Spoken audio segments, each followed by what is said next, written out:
अस्सलाम वालेकुम रहमतुल्लाह।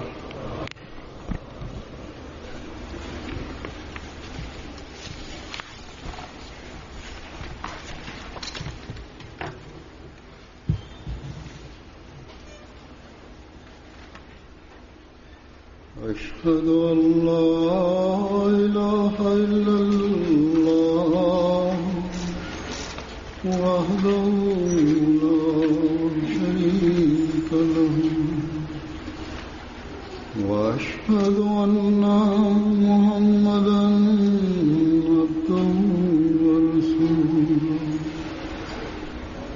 أما بعد فأعوذ بالله من الشيطان الرجيم بسم الله الرحمن الرحيم الحمد لله رب العالمين الرحمن الرحيم مالك يوم الدين إياك نعبد وإياك نستعين اهدنا الصراط المستقيم صراط الذين أنعمت عليهم غير المغضوب عليهم ولا الضالين.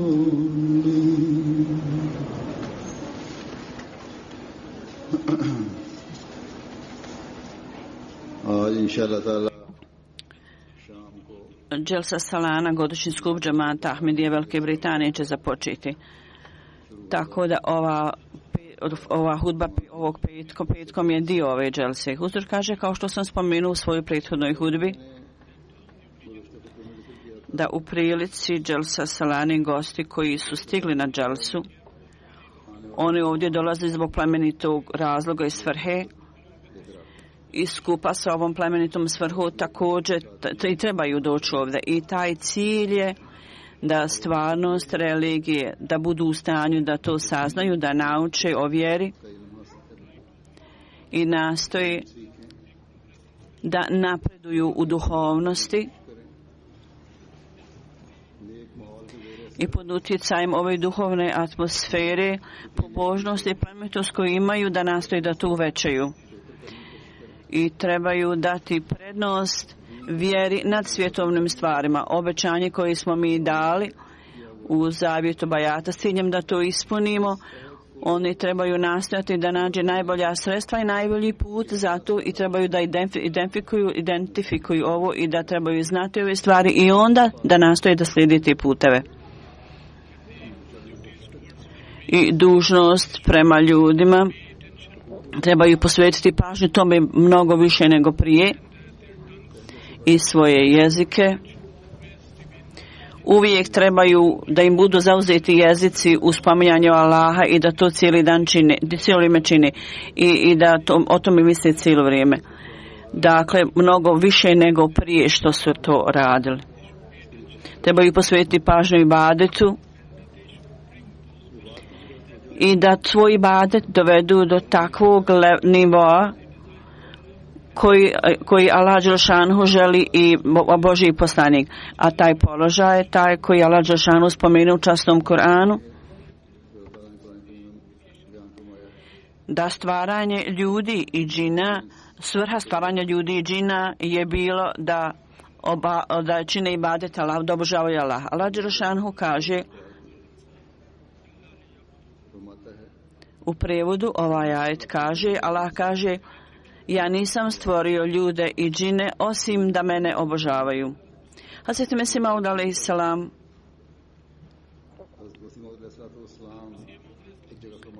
kaže, svrha života osobe je ibadet Allah, odnosno obožavanje Allahu i puno razumijevanje i da postane potpuno radi Allaha, da bude potpuno izgubljen Allahu. To je svrha života čovjeka i stvaranja čovjeka. Tako da ljudi koji učestvuju na ovoj dželsi, treba to da bude dužnost svakog pojedinca, da putovanje i svrha njihovog dolaska ovdje treba da poduzmu putovanje radi Allaha, radi Allahovog zadovoljstva, i to treba da bude njihov cilj i svrha. Ako to nije slučaj, onda dolazak na dželsu Salan, ovaj godišnji skup, i podvrgavanje određenim teškoćama i trošenje određenih svote para je beskorisno. Onda ovi ljudi su takvi ljudi koji ne ispunjavaju stvarnu svrhu dolaska na dželsu.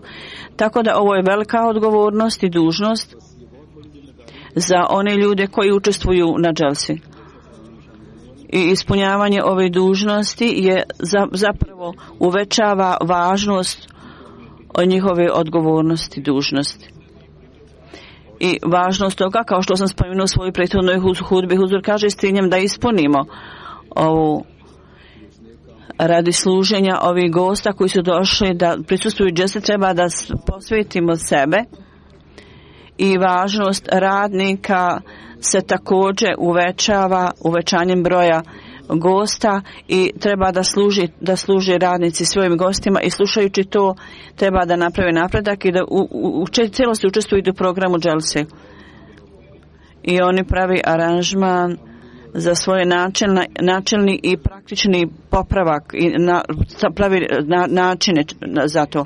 Tako da ovu stvar treba imati na umu, treba imati i gosti i radnici i ljudi na dužnosti. Svaki pojedinac to treba da zapamti. Zapamtite da ova 3 dana, ovo su dani za popravljanje obuke, popravljanje u načelnim i praktičnim stvarima, i treba da u potpunosti iskoristite ova 3 dana za to i za ovu svrhu. Sva pažnja treba da bude usredsređena na ovo i treba da aktivno učestvujete u ostvarivanju ovog cilja, ove svrhe. Uvijek treba da imate na umu ovu tačku i ova ciljova svrha trebate uvijek imati na umu. Ono što je Hazreti Mesih Maud alejhi selam spomenuo u pogledu ove dželse. Hazreti Mesih Maud alejhi selam, svrha dželse koju je on objasnio je bila da njegovi sljedbenici borave u ovoj duhovnoj atmosferi i da postanu takav uzor da bude i vrijedan, da ga ljudi svijeta slijede i treba da ih slijede. On je rekao, srca mojih vjernika trebaju potpuno biti naklonjeni prema životu poslije smrti. To znači da cijelo vrijeme treba da budemo zabrinuti o životu poslije smrti. Ovo nije jednostavan zadatak i jednostavan posao. I niko ne može dobiti ovaj položaj samo svojim naporima.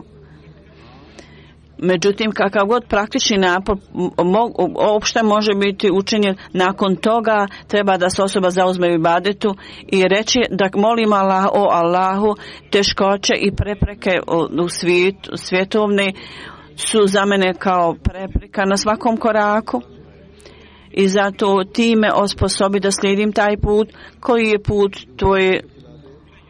tvog zadovoljstva i tvojeg radosti. I ispuni moje srce strahom i ljubavi prema Allahu, kakav je slučaj tvog miljenika, kao tvoj miljenika. Dakle, ljudi imaju strah nije zbog neke opasnosti, nego zbog ljubavi prema Allahu dželešanu. I strah treba biti da nijedan naš postupak ne smije biti, da bude takav da izazove nezadovoljstvo Allahu, i svaki korak treba moliti ovako, da svaki korak moj bude za tu svrhu, i moje mišljenje, misli trebaju budu takve da potpuno omrznem svako drugo mišljenje i da izbacim iz svog uma sve ono što se traži od nas, da izbacimo i da ne zadržavamo. I slijeđenjem puta bogobojaznosti, dužnosti prema ljudima i dužnosti prema Allahu, ove stvari treba da imamo na umu. I trebamo moliti Allaha da nas omogući da budemo takvi ljudi, da budemo u stanju da ispunimo cilj svog života koji je Allah odredio, a to je ibadet, obožavanje Allaha. Isto tako u ibadetu da budemo u stanju da postignemo takve visoke standarde koje je Allah dželešanuhu traži od svojih voljenih robova. i kao sljedbenik da budem takav uzor, takav primjer da ljudi imaju čast da me slijede. Dakle, učestvovanje na ovoj dželsi, u svojim domama i badetu, u svojim mislima, u svom razmišljanju, ovo su putevi i načini kako treba da ih oblikujete i obličite. Ovo je velika Allahova blagodat prema nama, da dok nam je on rekao i dao nam uputu u časnom Kur'anu, on nam je također pokazao puteve i načine da uvećamo i da napredujemo u ovom polju. I skupa s tim, dobar moral koji se odnosi na dužnosti prema ljudima, također nam je to objašnjeno. Da steknemo visok moral i da pokažemo to.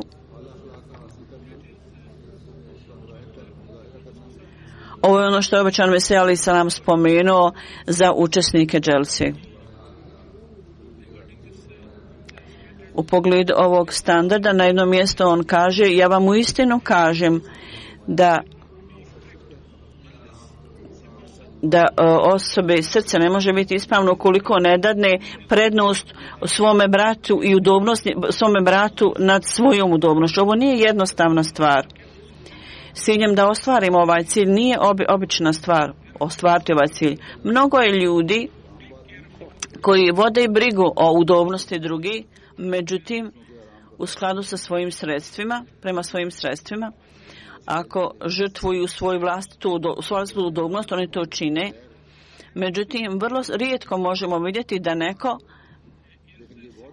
žrtvuje svoju udobnost i da daje prednost i da ne daje prednost udobnosti drugih ljudi nad svojom prednosti, nad svom.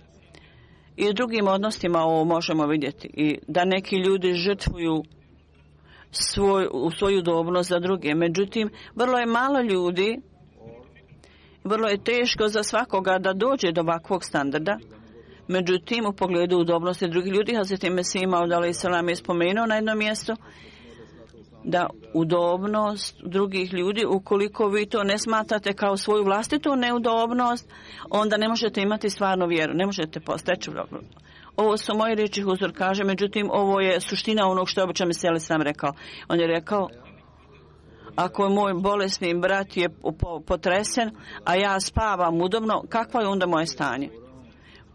Moja dužnost je da koliko god moguće, dokle god mogu, treba da stvorim sredstva da stojim udobno za svog brata.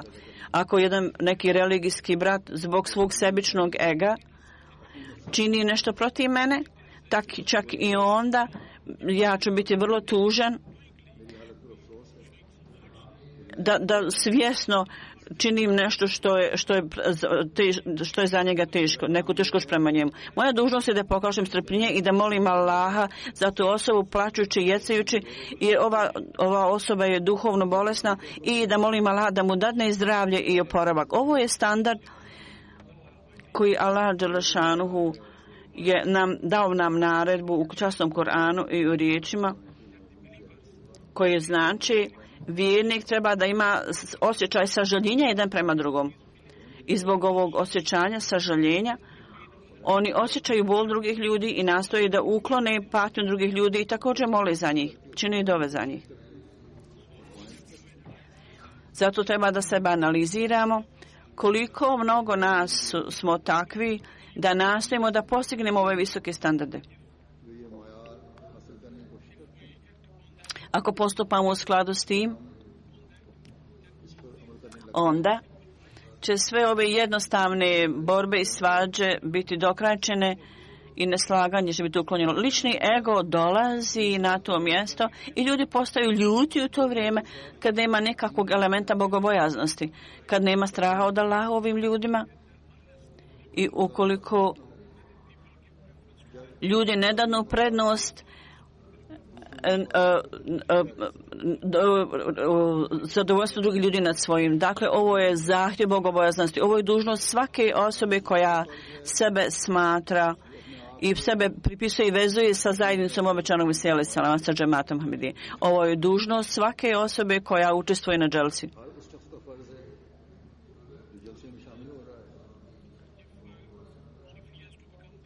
Jer ako hoće da postane primaoc blagoslova dova obećanog Mesija alejhi selama i da dobije blagoslove dželsi, onda osoba mora da dokrajči sve prepirke i svađe. Mi smo zaista vrlo sretni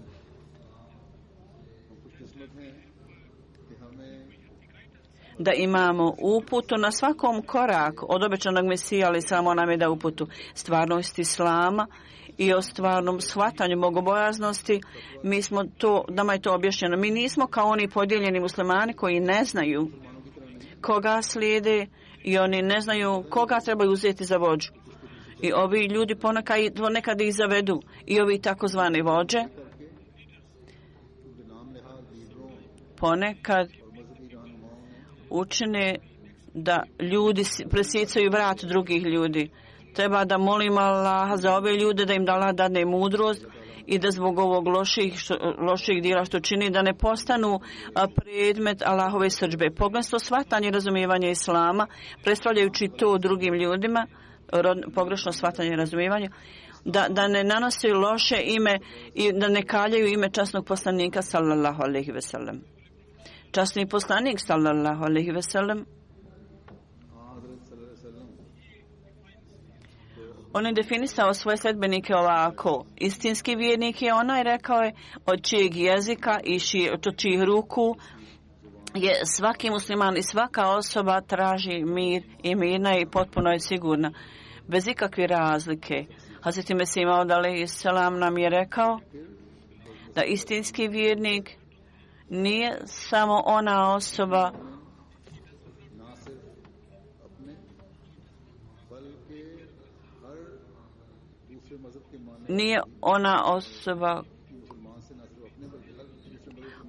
koja donosi mir samo ljudima koji slijede isti put kao on, nego svim drugim ljudima.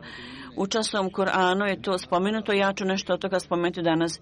I Huzur kaže, prva stvar je zašto trebate imati dobar moral.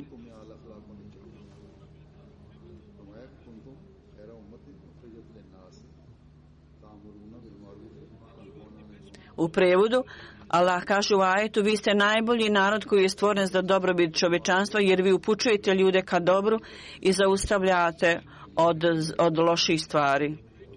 Ovo je kriterij muslimana.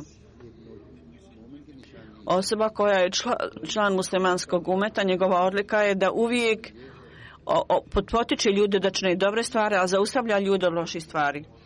I uvijek im daje neku korist, pruža neku korist i uvijek ih štiti od svake vrste štete. Ja želim da muslimani razumiju ovu stvar i nastoji da postupaju u skladu s tim. Umjesto da uimaju Islama na pogrešan način, prolijevaju krv, trebaju pokazati prelijepo ime Islama. I ovi ljudi su negirali i porekli poruku obećanog Mesija alejhi selama. Zbog toga ovi ljudi nisu niti u stanju da upute ljude. Iz tog razloga oni ne vjeruju u obećanog Mesija alejhi selama. Danas, postajući najbolji ummet, njihova dužnost da obave ovaj zadatak, to je povjeren zajednici obećanog Mesija alejhi selama. I potreba je da razumijemo svoje odgovornosti, dužni svi mi. I ovo je također jedna od odlika da ovi ljudi uvijek vode brigu o siromašnim ljudima. Oni troše svoj imetak i prema svim ovim ljudima koji su lišeni, obespravljeni, oni troše svoj imetak radi ljudi, ne na način usluga, nego ispunjavajući svoju dužnost prema njima. Oni shvataju da je to njihova dužnost prema tim ljudima. Ja ću ovdje također spomenuti da su ljudi u stanju da vide poruke muslimana vrlo lako. Ljudi normalno ne obraćaju pažnju na lijepe stvari i dobre atribute. I nedavno je ovo tamo spomenuto je bilo ko su ljudi koji daju najviše u dobrotvorne svrhe i za pomoć siromašnim ljudima. Onda se pokazalo da oni ljudi koji vjeruju u Allaha, koji vjeruju u Boga, ovi ljudi u poređenju sa onim koji ne vjeruju u Boga, oni daju mnogo više žrtava, mnogo se više žrtvuju. I ako se uporedi sa raznih religija, onda Pokazalo se da muslimani daju dobrotvorne svrhe više nego iko drugi. Ovo je dobra stvar. Ova pobožnost i plemenitost je tu zato što u dobrotvorne svrhe sadaka koju oni daju, milostinje koju daju, oni možda su u stanju da steknu dobre stvari, druge dobre stvari također. Allah kaže da oni trebaju dati prednost drugima nad svojim potrebama. I Hazreti Mesih Maud alejhi selam ispomenuo, kad toliko mnogo ljudi se okupi na jednom mjestu, u to vrijeme uloga istinskog Ahmedi, njegov posao je da treba da žrtvuje svoje potrebe za potrebe drugih ljudi i treba da pokaže dobar primjer činjenja žrtava za druge. I ne samo da treba da to kaže, nego zapravo tu treba da bude žrtvovanje i ljubav u njegovom ponašanju i stavu. Allah jako voli skromnost i umjerenost. Muslimanima se uvijek savjetuje da budu ponizni i skromni i umjereni. Jako je mnogo problema u društvu. Oni su stvoreni u društvu zato što kad ljudi ovo nemaju, zapravo imaju oholost i arogantnost i ponosni su. I postanu ponosni i onda su lišeni. Ahmedi pogotovo treba da steknu odluku poniznosti i umjerenosti, odnosno skromnosti. I Allah dželešanu je istakao i objavio je, otkrio je obećanom Mesiji alejhi selam o tome.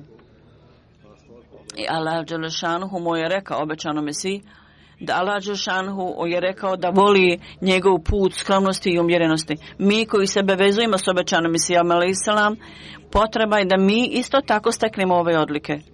I slično tome,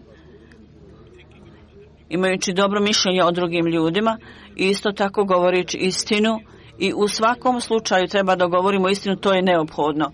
Allah dželešanu kaže da standard istinitosti treba da bude takav da ako treba da svjedočite protiv samog sebe ili protiv svojih rodbine i bližnjih i dragi, treba da date istinsko svjedočenje, bez obzira. Treba da opraštamo ljudima i sve ove stvari treba da nastojimo da steknemo ove stvari. I ove stvari pokazuju oni ljudi koji kad je takva situacija prisutna i onda znate o situaciji druge osobe. Hazreti Mesih Maud alejhi selam u svjetlu kuranskih učenja, on je tražio od svojih sljedbenika da slijede ovo učenje spomenuto u časnom Kuranu. Onda u skladu sa standardima pravde i naklonosti i dobrotvornosti, standard pravde i dobrotvornosti koje Allah dželešanu temeljio, takve stvari se ne mogu vidjeti ni jednoj drugoj knjizi. Čak neprijatelji ne mogu, da vas čak neprijatelji ne smiju zaustaviti da ne postupate pravedno. Tako Kur'an kaže. Ovo je učenje Islama i to treba da bude, da muslimani pokazuju. Allah dželešanu nam je naredio, treba da slijedimo ove stvari. Hazreti Mesih Maud alejhi selam kaže da na dželsi ljudi dolaze u velikom broju, onda ovaj dobar moral treba biti da pokazujete dobar moral na najbolji mogući način i ove stvari budu ljudi primijeti samo onda kad ljudi se okupe zajedno i ako pokazivanje ovog visokog morala i standarda je prisutan, onda ti ljudi postaju oni koji predstavljaju ispravan primjer u lijepih učenja Islama. A kad takav treba da bude primjer Ahmedi muslimana. Da pokažemo takve primjer, zapravo je dužnost i prepoznatljiva odluka Ahmedi muslimana. Mnogo je ljudi, oni koji gledaju na ovaj moral, budu naklonjeni prema Ahmedijatu, prema Ahmedija džematu i možda je mnogo oni takvih među vama i ovi se možda pridruže Ahmedijatu i možda se pridruže Ahmedijatu zbog dželse salane i možda ste se okoristili iz primjera vaše rodbine i mnogi od vaših predaka su možda primili Ahmedijat zbog dobrog morala Ahmedi muslimana koji su vidjeli. I među vama koji sedite ovdje možda je mnogo takvih ljudi koji su zbog dobrog ponašanja Ahmedi muslimana, mnogi ljudi su došli do upute, pronašli uputu. Iz raznih zemalja svijeta dolaze izvještaj. Oni kažu da ljudi prisustvuju dželsi i učesnici kažu da zbog dobrog dojma mi smo saznali o stvarnom učenju Islama i zbog ponašanja i ophođenja prema ljudima, ljudi su saznali o dobrom moralnom učenju islama i gledajući na miroljubivu atmosferu na dželsi, mnoštvo i hiljade ljudi kako žive mirno zajedno.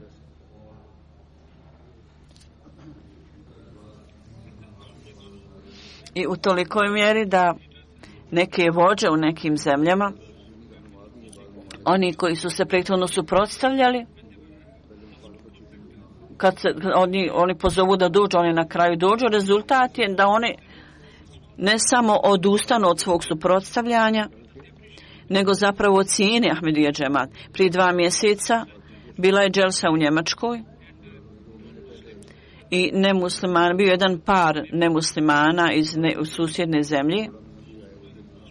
Oni koji su se suprotstavljali islamu nisu smatrali da je islam dobra religija, ali znali su neki Ahmedi muslimane i rekli su da oni iznose velike tvrdnje, hajde da vidimo kakav je dobar moral, kakav dobar moral pokazuju. Tako da njihova glavna ideja je bila da dođu i da kasnije kritikuju. Međutim, gledajući na atmosferu na dželsi, vidjevši tu atmosferu, oni su se sreli sa mnom uzor, kaže, to je napravo takve promjene u njima da su oni dali zavid bajate, primili Ahmedijet. Ima nekih ljudi koji su takvi da kažu da kad daju zavid bajata, onda cijela atmosfera u toj prilici, bez obzira da se o njima sviđa ili ne, voljno ili nevoljno, oni se promijene.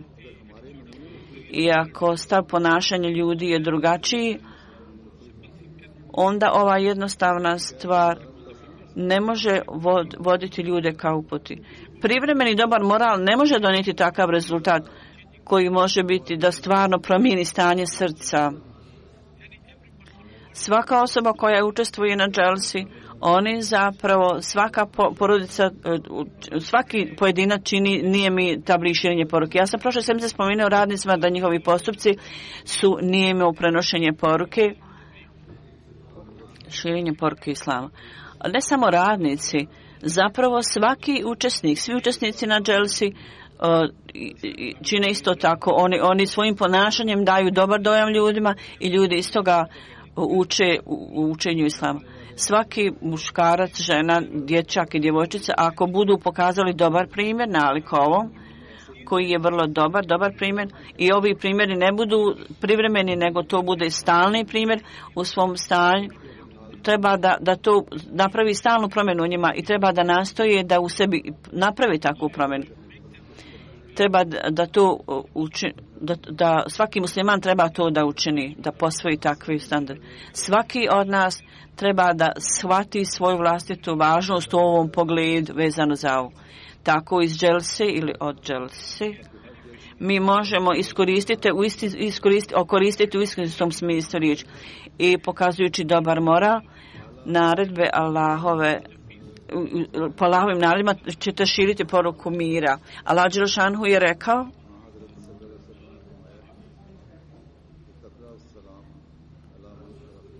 u prijevodu ovo kaže, svaka osoba, bilo svjesno ili ne, bilo da je znate zapravo ili ne, upute im selam, znači poruku mira. Ovo je recept. Ako razumijete duh i postupate u skladu s tim, ovo može u potpunosti riješiti nered u svijetu. Kad ova dova mira se uruči nekome, nemoguće, nema uopšte sumnje u toj pitanje o tome da u njima ostane nekakva mržnja ili neprijateljstvo prema osobi koja im to upućuje. Jedini uvjet je da to treba da dolazi iz srca. Ako ovaj glas nije tamo, ako su ove slabosti prisutne, onda je nemoguće. Ako bude ovakvo osjećanje, ako tu bude dolaze iz srca, onda neće biti nikakvog nereda u društvu. Dakle, poruku mira treba na široko širiti i velika je potreba za tim. To nije poruka samo za one ljude koji znate. Zapravo ova poruka treba biti upućena svakome. Tako da oni ljudi koji dolaze radi dželse trebaju također postupati po ovim stvarima i treba da ulože napor da u ovoj atmosferi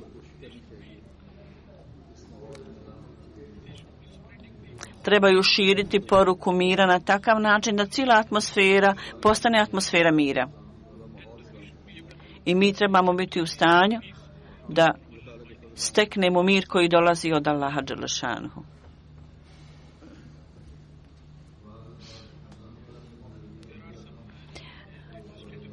Ima nekih administrativnih stvari koje želim da spomenem. Iako sam skrenuo već pažnju i posvećena je pažnja, međutim ima određene stvari koje želim više da istaknem. Pogotovo želim da spomenem oni ljudi koji dovode svoju djecu. Normalno djeca idu s majkama, međutim djeca od 9 godina treba da budu svojim djecom. Oni nisu previše mali da stalno sjede uz majku i da ih zadovolji. Roditelji treba da izvedu djecu napolje, da oni mogu da se igraju napolju. Na ovaj način djeca neće biti u stanju da se okoriste. Poslije 7 godina treba da ih savjetujete o redovnosti ibadeta i namaza. Zbog toga djeca tih godina treba da im kažete da dolaze radi ove svrhe. Tako da ako im se ne da ovakva obuka, onda kad oni odrastu, kako ćete oni razumjeti onda ove stvari? Ako ih sad ne poučite. Onda pod izgovorom ove djece, onda i roditelji ponekad idu napolje i ponekad primimo prigovore da djeca se igraju okolo i slično tome i žene. Umjesto da slušaju govore dželse, imamo prigovore da one idu napolje i tamo govore, one isto tako trebaju slušati govore na dželsi, zato što svaki govor koji govornik održi govor, njegov govor je jedan koji osposobljava ljude da uveća svoje znanje i duhovnost. I ovo postoji od velike pomoći kad slušate te govore. Nijedan Ahmedi govornik ne govori drugo nego iz Korana i Hadisa i iz pisanja obećanog Mesija alejhi selama. On ne spominju ništa drugo izvan ovih uputa. Zbog toga nastojte da razumijete važnost ove stvari i nemojte jednostavno povećavati broj učesnika u svojim prisustvom, nego trebate biti prisutni i slušati. Ovo je način i put da stvarno se okoristite od dželsi. Ovo također treba da neki ljudi kažu mi smo slušali govor nekoga, određene osobe, a nisu slušali drugi govor zato što su to slušali prije. Oni su govorili vrlo dobre stvari. Svaki govornik dolazi sa mnogo uloženog napora i rada i teškog rada. Dakle, kad dođete na dželsu, onda nastojite da slušate sve govore dželse. Za malu djecu ima poseban šator za žene i odatle također imamo prigovor da je nekoliko djece i pod izgovorom djece ima tamo više žena i počnu govoriti jedan s drugom. O ovom treba također voditi računa i uprava leđenja treba posvetiti pažnje ovome. Ako žene budu njeme ušute, onda galama djece, u tom barem će biti galama djece, a ne govor žena. Ima određeni žena koji do neke mjere slušaju govore i koristite. Treba posvetiti pažnje ovome sve skupa. Ja ponovo želim da podsjetim radnike, kao što sam već spomenuo, nastojite da ispunite svoje dužnosti, obavite svoje dužnosti na najbolji mogući način i nemojte smatrati ni jedan posao jednostavnim ili beznačajnim. I treba da pokažete dobar moral i treba da budete budni, stalno budni. I sve treba da uzmete s budnošću, nemojte smatrati to malom stvar. Osim službenika na bezbednosti, drugi ljudi također trebaju paziti okolo, oprezno i svi učesnici trebaju isto to činiti. Naša sigurnost je džematska sigurnost kao cjeline i dužnost je svakog Ahmedi da oni također trebaju uvijek da gledaju oko sebe, lijevo i desno. I ako vide bilo što sumnjivo, treba stvar izvijesti upravi. Iako postoji grupa iako je grupa zapravo skup, iako je gužva na ulazu, onda postoji potreba da pokažete strpljenje. Slično tome, u pogledu gužve, element sigurnosti je vrlo važan i ponekad ima nekih stvari neugodnih. Onda oni koji učestvuju na dželsi i radnici na dužnosti, kakav god im je data nalog, treba da udovolji tom da postupa u skladu s tim. Bez obzira činjenice da li je to dijete koje daje uputu i nalog ili ne, kakva god je uputa data, treba da to slijedi. Program je objavljen i u njemu su date sve upute. Puno je riječi savjeta tamo dato, pročitajte ih i slijedite ih. Također imamo prigovor da umjesto da to spomenemo poslije dželse, ja to želim spomenuti prije početka dželse i vodite računa o svojim ovim propusnicama, ne smijete prenositi ih nekome drugom dati. Šta god da ste ovlašteni da idete, gdje god ste ovlašteni, idite tamo i mora koristiti to ista osoba čije ime je tamo napisano. Dakle, nemojte prenositi nikakvoj rodbini to ili bilo kome i nemojte dozvoliti da koristi vaše auto ako ste vi samo ovlašteni za to. I najvažnije, molite, činite dove, naporno činite dove, da Allah dželešanu učini ovu dželsu punu blagoslova u svakom pogledu i koliko god možemo da se okoristimo od toga. Da Allah dželešanu u svakom pogledu učini da ova dželsa bude puna blagoslova i da budemo u stanju da okupimo maksimalne blagodati i blagoslove iz ove dželse.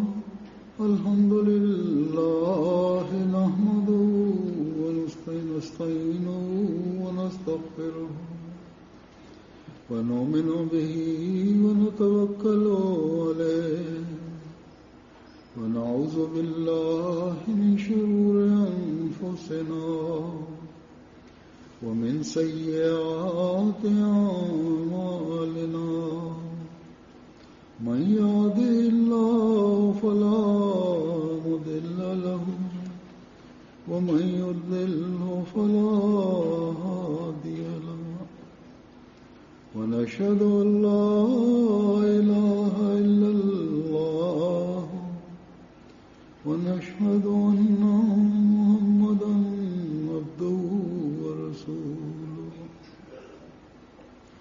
عباد الله رحمكم الله إن الله يأمر بالعدل والإحسان وإيتاء ذي القربى